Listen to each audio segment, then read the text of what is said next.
31শে December রাত্রি, পৃথিবীর বুকে এক কালো অধ্যায়ের নাম। এ রাতকে কেন্দ্র করে পুরো বিশ্ব যেন পাপাচারের এক অশ্লীল জগতে প্রবেশ করে। রাত 12টা বেজে ওঠার সাথে সাথে আতশবাজির বিকট আওয়াজে কেঁপে ওঠে পুরো দেশ। মুহূর্তেই ভুলে যায় আশেপাশে থাকা অসুস্থ মানুষগুলোর কথা। 2022 সালে আতশবাজির বিকট আওয়াজে প্রাণ হারায় 4 মাস বয়সী ছোট্ট শিশু উমায়ের। ফানুস উড়াতে গিয়ে রাজধানীর বিভিন্ন জায়গায় অগ্নিকাণ্ডের ঘটনা নতুন নয়।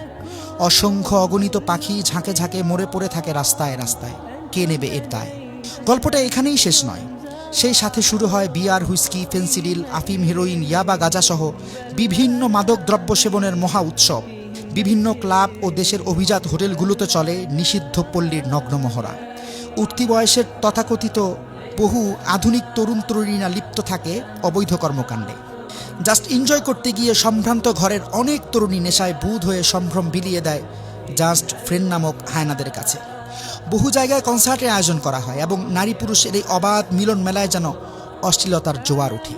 রাজধানীর বিভিন্ন রোডে বাইক রেসে দুর্ঘটনার সংবাদে গরম থাকে প্রচার গণমাধ্যম।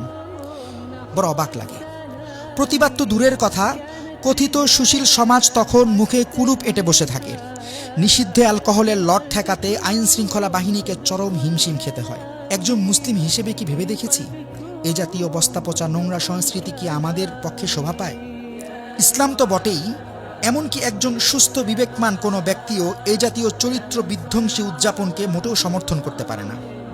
সত্যি কথা বলতে কি জানেন, এই ঘৃণ্য সংস্কৃতি আমাদের নয়। তাই আসুন পশ্চিমা এই অপসংস্কৃতির বিষাক্ত ছোবল থেকে নিজে সতর্ক হই, অন্যকেও সতর্ক করি। ساهمتم في نشر خير مثل السحاب